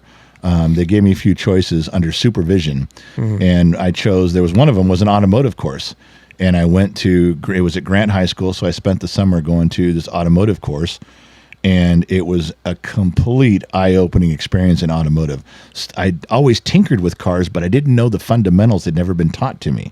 Yeah. This book and the teacher, Mr. Cotman was his name, and they were great. And I'm there during the summer, and so lunchtime you go out and you walk the campus at Grant, and there's not a lot of kids there in summer school. Rodney Beck was there. We'd been hanging out in junior high, and he went to Grant. I went to Poly, and he was out there all summer playing baseball, getting prepared for the big leagues. So we got to hang out a little bit there because we hadn't seen each other in a year or so. Yeah. So there was some weird things that just coincidentally happened. But yeah, that I took the book. I kept it. It's the best. Well, one of the times you go down to LA for the leasing, right? You need, please. It'd be great members only content. It'd be great content in general, and it'd just be so funny to know. That's a Seinfeld routine, just so you know. What? Jerry Seinfeld, the Seinfeld show is one of the biggest, greatest comedies of all time. And one of the episodes, they came after him and said, there was an FBI guy. Hey, Seinfeld, you didn't return a book in 1982. And he's like, what are you talking about? Yes, I did. No, you didn't. It's a Seinfeld skit. Yeah. But this really happened to me. This is real. We've got the book. This Yeah. is gonna be like 10 grand late fee. This high school is like, oh my god. Can't we just buy the book? Yeah. Yeah, so I did keep the That book. is- That was such an impressive book and so many kids, so many friends of mine, and as I got older, kids have read this book and gone, oh my god, the way this book explains automotive, Yeah. I get it now. It does do a very It's good job. incredible. So yeah, that's okay. So my Bible, my game, Oh, and yeah. that book And that book. has yeah. transcended all the places I've lived. Yes, I have read chapters of that book. You quiz me and I get it right, and then you're like, okay, we'll read the next chapter later, and then yeah. life happens. But when I took my ag mechanics course, it was diesel mechanics, so it was a little different. A little bit. I'm trying to think of the differences right now, but I'm blanking. This Well, is really they all showing that. have reciprocating engines. They all have Yeah. pistons, and one has spark plugs, one doesn't. That's what I was going to say. There's not a lot of differences. I mean, Yeah. diesel engines are completely different, especially the newer ones. But the With all the principles- extra parts they have on yeah, it for but the principles are environment. very similar. If you learn one, you can learn the other. Yeah. Yep. So, So are we still good for time? We still good on time? yep. Okay, I'm just making sure. Now, I don't know a lot about our family history and whatnot. I feel like the other kids in our family know a lot more than I do. Well, what family do you mean? Like Far back grandparents and stuff, or a little bit more. just our family? Well, a little bit of everything. Our family, a little bit of our extended family, aunts, uncles, and whatnot. And I don't know if anybody knows more about this, about Wild Bill, your dad, because we never really hear anything Well, about him. my mom remarried when I was young, so the dad who raised me was the one I call dad. Yeah. That's why I refer to Bill as Wild Bill, so people don't get him confused with, he's my biological dad. Yeah. But he probably caused me more damage in my life than good. So there's a lot of Wild Bill stories, and they're all very exciting, and they all have to do with me reconnecting with him when I was like 16, which is a terrible time to reconnect with a nutcase, because at 16 you're very impressionable. Well, who was he? And like, what did he do for a living? Like, what happened? Like, what? My mom and him both grew up in La Tuna Canyon in Southern California. My mother's parents and Wild Bill's parents were best friends. They would go to dinner. They would go on vacations together. They lived on the same street. So it was kind of natural for the kids to get married.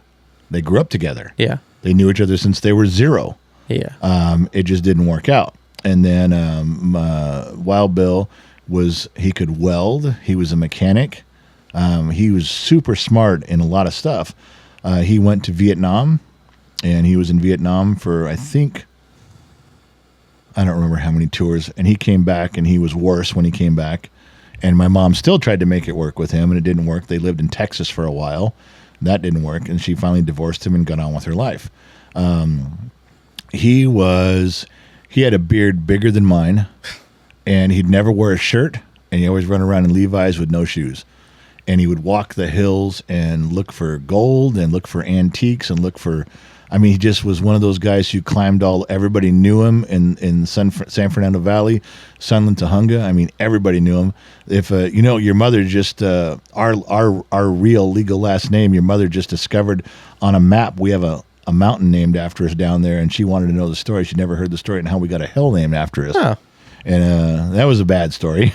Well, what is the story? Well, let me finish. So Wild Bill, he ended up getting drunk, and he would smoke weed and drink whiskey, and he broke his back in a motorcycle accident by the Smoking Joker way up in the hills. And so he lived the rest of his life on disability in a wheelchair. So he did everything from there. So he had no job the rest of his life. Yeah. That's what you were asking.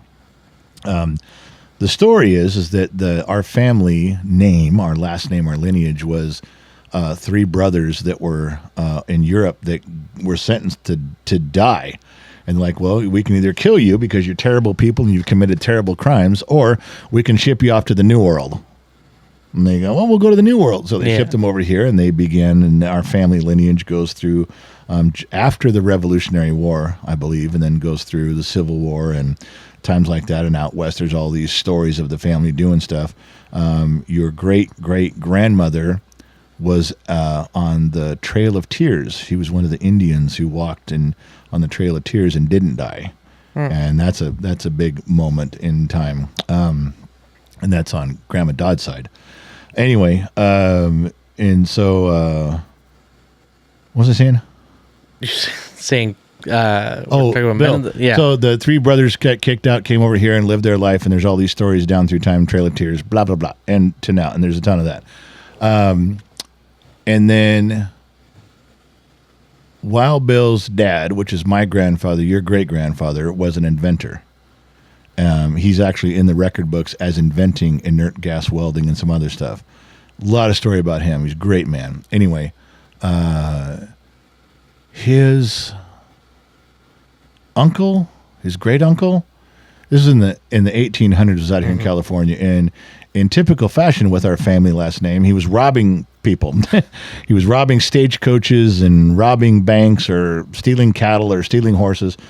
Anyway, the one of the townships back then finally got tired of it, and they sent a posse after him. And they were chasing him through these low-lying hills, and they finally cornered him, and he had nowhere to go, so he hiked up to the top of this hill and was shooting at everybody coming up at him. He finally ran out of bullets, and they captured him, and they're like, well, we could take him in and put him on trial, and some guy just said, we can kill him right here, and they just killed him right on top of that hill. So our last name is the top of that hill because one of our scoundrel ancestors Yikes. cheated and lied and stole his way to the top of the hill and found himself dead there, and they named the hill after him. So there you go. Well, not going to tell Adelina that one.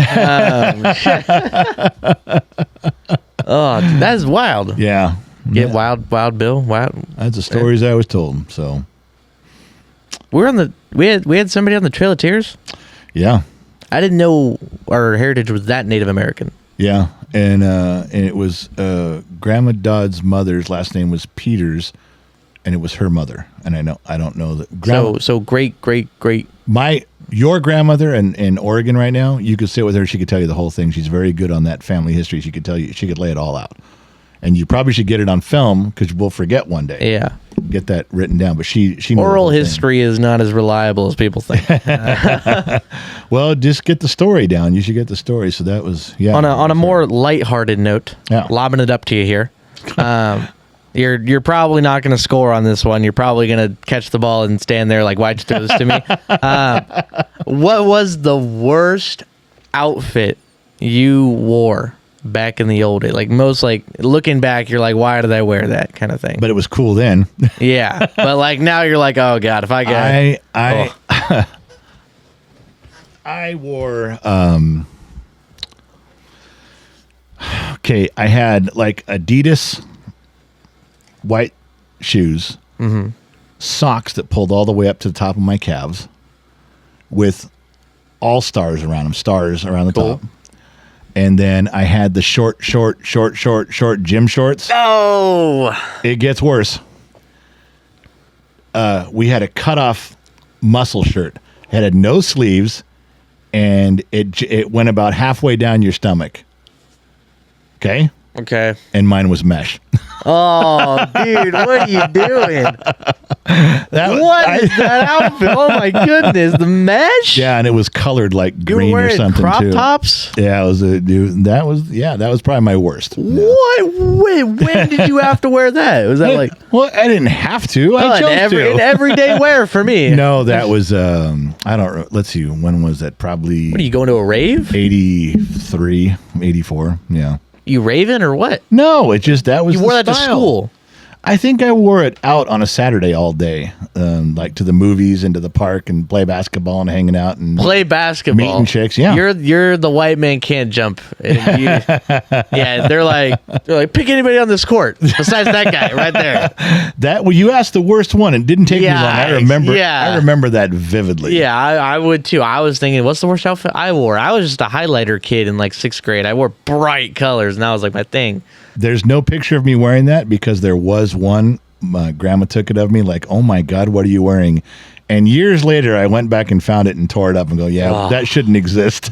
Come on, that's comedy gold right there. Yeah, You that's gotta why have it that doesn't picture. exist anymore. I know because I get rid of it. Oh my goodness. Yeah. So that was the worst thing. Mesh is what made it so bad. That was the worst part. Yeah. It was livable at the time, but up to that. You probably looked very fruity. Didn't have a mullet, I don't think. I mean, you got one now. I don't have one now. You do have one. Well, it's kind of unRiley, but if you like, it's just long hair now. Come on. no, it really is like getting into a mullet. There's nothing A wrong with mullet is really super short in the front. It's called business in the front and party in the back. Well, That's now, not what I've got. okay, you'd call it a modern mullet now. That's what they call it. Oh, you're just changing the No, name. they call now. it a modern mullet. That's what they do. It's the whole thing. Well, Yeah. Either way, so yeah, that was my worst moment. I can't get over the mesh. My most embarrassing clothing moment that didn't have to do with the style was I went to a girl that I was dating. She was the top Air Force cadet in her high school. 4 years in a row, she was like the top. So they had this dinner that for them was like, they actually had Air Force admirals or generals or whatever. This is a big deal. And I showed up in a suit and I showed up with a tie and I was her date and she's the number one person there. So I'm the arm candy. Yeah. And I split my pants. I bent over to pick something up and tore my pants right in the ass. Yep. True story. Absolutely. Right down the crack. Right down the crack. And there I was. So what'd you do? Went home and changed. Oh. It was tough to get out of the building without everybody seeing you though. Hold on. I had to slide along the wall backwards. You're just like inching. You're like, I didn't think anybody knew. I thought because I was like, nobody was behind me. So I just kind of worked my way and told her, I said, give me 30 minutes. I'll be back. I raced home. Wasn't too far away. Came back and changed. Years later, I bumped into her and I said, hey, how you been? And on and on. Her name was Denise. yeah. And I said, and she goes, yeah, you remember when you split your pants at that dance? And I'm like, oh, you knew? She goes, everybody knew. I didn't think anybody knew. I thought I got away with that one. Yikes. Yeah. So see, Man, there's some stories, but you just gotta wardrobe malfunctions. It was bad. Yeah. Now, I just thought of another question. Yeah. Bouncing back and forth here. We're passing around the key. Yeah. You're working towards the middle, waiting for an open shot. Yeah, we're passing around the key. We've been here before. Waiting for the mandate in the middle to get open. Now, Mom proposed to you. Yeah. You said, it's not you, it's me. Then you proposed a lot later. Yeah.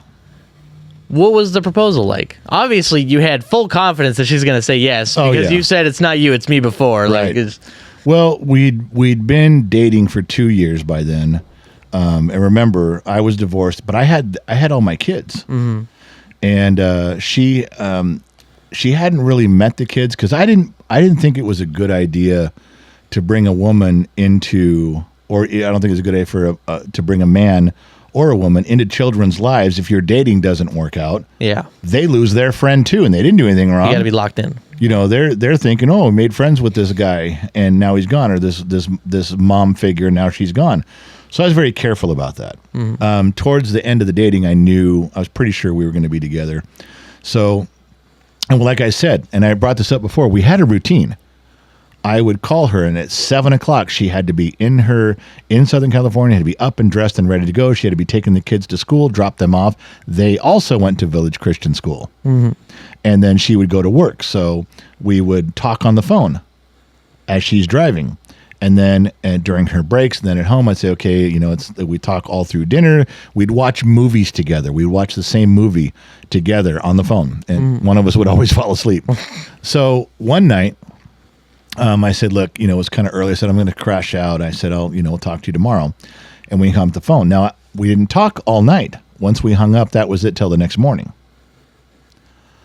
I got all the kids in the car, got all the kids in the van, packed up and everything, and I drove all night from Central Oregon, got down to Sun Valley area, got a hotel room, and the next morning, I'm trying to get my kids to be quiet. And I go, don't talk, don't say anything, watch TV, shut up, be quiet. Yeah. And I said, and she calls me, and at the same time she always does. And she goes, hey, where are you? What are you doing? I said, oh, she's driving, getting ready to go to work. And she thinks I'm 1,000 miles away. So she takes her kids to school and she goes to work. She had a mentor, which is a man we both knew. He was high in the ranks of Village Christian. And his name was Mr. Plaisance. I forget what his title was, but anyway, I went there and said, you've been kind of mentoring her for years, and it's kind of the dad figure. And I said, I want permission to marry her. He goes, yep, go ahead. It really wasn't that easy though. He goes, you, because he knew me from he's like, come on, school. He's like, yeah, not you. Come on. Then I went and I bumped into, at the time, one of her best friends, and this girl, I don't even remember her name now. And I said, I'm going to marry. She goes, oh, good for you, good for you. And then I went to her house with my kids. Drugged my kids along, and I knocked on the door, and I said I wanted her parents' permission. And that was a huge fight. Her mother was crying, oh, this is going to be so great. Come on inside. Her dad was like, do what you want, and leaves the room. So I'm sitting there, and I'm by the bar area. You've been in that house before. I'm by the bar area, and kids are playing, and, Bima's being wonderful with them. And he comes back out. He goes, are you still here? I said, look, I really would like your permission to ask, for her hand in marriage. And he's 6'7". He's an old Navy guy. And he goes, nah, she's already been married before. Who cares? You don't need to ask. And I said, well, I'd still like a yes. He leaves, goes back in his room, shuts the door. Comes back out like 30 minutes later. He goes, you're not leaving, are you? I said, listen, you're not getting it. I need to talk to you about this. If you want to ask me questions, you want to figure some stuff out, but there's no reason you can't give me permission. He goes, all right, you can marry her with one rule. I said, what's the rule? When you take her out of here, you got to take all of her stuff. I go, that's it? That was his rule. He said, just take all of her belongings. He didn't know how much she had. I had no idea how much she had. But I said, okay, done. So then I talked to her mother, and Dad goes back in the room and slams the door. And I said, listen, can I leave the kids here with you for a little bit? And they were fine. And I said, I'm going to go do this and come back. And remember, your oldest sister was there at the time. So she was really doing the babysitting. You know, Yeah. Beam just had to watch him. And as long as she was there, the older sister was there, the younger ones were fine. They're having a great time. So then I had taken all the cash I had, which wasn't much, and I went down in Glendale.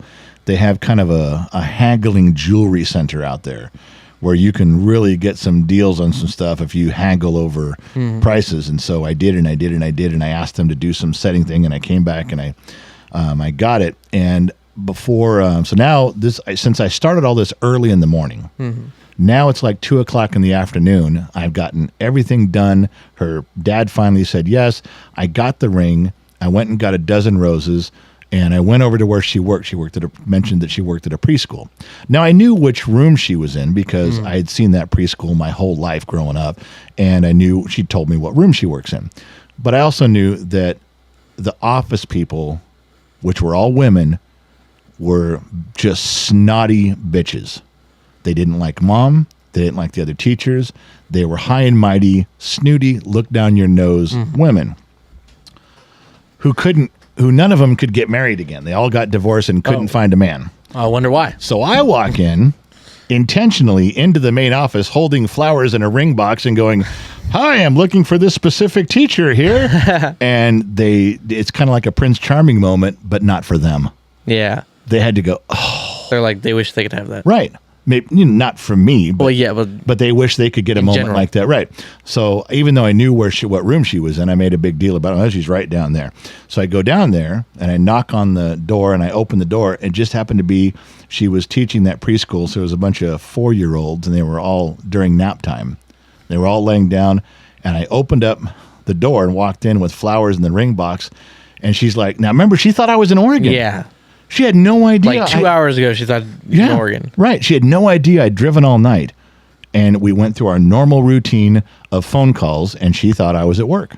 Yeah. And all of a sudden, here I am. And I was wearing Drakkar 1980. Oh, my God. Since back then? Dude. And, Oh, yeah. Lord. I mean, everything was perfect. You never change. And I said, and she goes, "What are you doing here?" I said, "You know why I'm here." And she started shaking. She was just shaking and short of breath. And I sat her down on one of the kiddie tables. And I go, "Just sit down for a second, relax." And I look around, and there's like 7 or 9 or whatever 4-year-olds just laying on their mats, now looking up at me like, "Ooh, what's he doing here? He's got flowers." Yeah. So they all remained quiet. Every kid just sat there staring. And I gave her this big proposal that I had rehearsed. I messed it all up. I didn't get it right at all. And I said, "And will you marry me?" You know what she said? What? "Can I see the ring again?" Did she actually say that? Yeah. She said, You both cannot just say yes. Well, in hindsight, maybe she was getting back at me a little bit. For Yeah, not maybe. saying- I bet she was. Can I see the ring one more That time? sticks with a girl. She'll So she did say yes, and the girls from the office came in, and you could tell they were just jealous, angry. I bet. So she finished out her day. She went home, and they fired her. They fired her. Said it was something she did months ago. She was supposed to be in an event. She didn't go to the event. And we've been thinking about this for a while, but you're fired. And now you don't have a job. And even the lady of the place said, "How are you going to take care of your kids now? You don't have a job." She knew she was living in her parents' house. And so mom's crying, and your second oldest brother is crying, losing his shit. "We don't have any money. Mom lost her job. What are we going to do?" And I went, and I'm looking at, and you know, her parents are upset. She's upset. The kids are upset. And I'm sitting there going, no one's even given me a chance yet. No one's even let me step in and go, "I'll take care of this." Nothing. No one's even giving me a shot. So I wait. The crying goes on for about 30 minutes. And I finally said, "Look," I said, "you don't ever have to work another day in your life if you don't want to. I'll take care of it." You know, and this was paying for the one kid for private school. This was paying for gas in her car, her insurance. She had, I mean, there was lots of things that she had to cover with her paychecks. Yeah. and your older brother too, your second older brother. I said, go give me a chance. If I can't do this in a month, you can be mad and cry again. He goes, okay. And he calmed down. And I remember after this was over, I went back up to Oregon. I sent her a credit card and said, it was a small credit card. I think it was like $500. But I said, spend it whatever you want. I'll pay it off every month. And I sent her a gas card. I said, this will cover your fuel. You can wash your car with it. It was like a Chevron card, I think. You can get snacks. You can get oil changes. Whatever you do, I'll pay it off every month. And I said, I'll take care of it. There was a few other bills that came up. I sent her a cell phone. I got a cell phone on my plan and sent her a cell phone. I mean, I did a bunch of stuff. You slowly started. Yeah, and I took care of everything that she needed, everything that she wanted. Once a month, I would send a spa day down there. She'd go to a beautiful spa in Burbank. Until her mom actually got mad that I was doing so much. Beam was like, "You're treating her too well." Because I was really going out of my way. Even though she'd already said yes, this was me firmly implanting in her, don't meet anybody in a grocery store. You know? There's no Hallmark moments here. So that's the way that went up until we moved. In fact, the only reason she had a job that you were talking about, working at that schoolyard, the edible schoolyard, was because she wanted to. There was like 3 years she worked there. And there was no, I remember you saying like there's no financial commitment. She just wanted she's wanted to go do it. And I said, well, go ahead and work. But she's, ever since that day, I promised her, I said, you don't have to work and you'll never have another holiday alone. She was tired of being the girl who had no date on New Year's and no date around Christmas. The holidays were just empty. No Valentine's Day. So even that when she was dating before, the dating fell between those times. She was always alone. So I told her, I said, now from now on, you're good. Yeah, I messed up that speech. I did give her a promise ring once. You did? Yeah, and I did this one perfect. I had all the lights of a room focused on one thing. I put her in the center of the room, and all the lights were dim, but in this one spot. And I handed her the box and said, close your eyes and don't open it. So she's standing in the center of this room. It's dim, it's dark, but there's lights on her. She's holding the box in her hand, just a promise ring. And I walked around her slowly, reciting something like I said, I promise I'll always be there. I promise to take care of you. I promise to defend you. I promise to pay for things when you need for it. I promise to be good to your kids. I promise. And at the very end, I stopped right in front of her, and I finished with, and I promise I will love you the rest of your life. She opened the box, and it was a promise ring. She still has it. It's a dumb little ring. But to this day, she says that was one of her more special moments because of how when she says, she says, I closed my eyes and you walked around me. I just kept hearing your voice go around and around, and it was just promises until it came to the very end, and I opened up the thing, and which had to be I had to be dramatic because the ring sucked. The presentation had to make up for it. It had to make up for it because there wasn't much left. So there's another story. In fact, I don't think I've told anybody that story ever. I like that one. You're the first one to hear that one, I think. And everybody watching and listening on Radio and TV Spotify, land. radio, AM, FM, Sirius XM. So that's kind of how the proposal went and how we began the adventure. Well, we made we almost ran out on the shot clock there, but I'm pretty sure we scored. I kind of zoned out. No other questions? You good? We're done now? I mean, there's other questions, but I'd like to save that for another time, of course, because we need to do this again. I don't want this because I enjoy this. But thank you for joining me. Thank you for having me on your show. I literally was just saying thank you for joining me. Yeah. All right. Thank you for joining me on the Gen X Talks podcast. I know you're not here a lot. Right? Yeah. So I still get my $100 in my ham sandwich. That was a promise you made to get me up here. Well, there was no presentation for that promise, okay? So yeah, everybody tuning in on AM, FM, Sirius XM, or anywhere on the Armed Service Radio Network, just remember one thing: wherever you're going, there you are. And I'll catch you guys on the flip side. I hate the way you say that. Catch you guys. And I go away. All right. Thanks again, you guys. Later.